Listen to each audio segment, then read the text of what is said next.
ولقد خلقنا السماوات والأرض وما بينهما في 6 أيام وما مسنا من لغوب فاصبر على ما يقولون وسبح بحمد ربك قبل طلوع الشمس وقبل الغروب ومن الليل فسبحه وأدبار السجود واستمع يوم ينادي المناد من مكان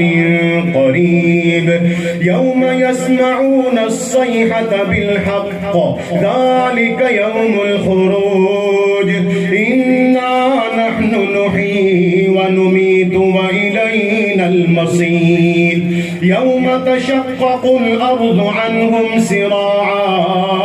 ذلك حشر علينا يسير نحن أعلم بما يقولون وما أنت عليهم بجبار فذكر بالقرآن من يخاف وعيد.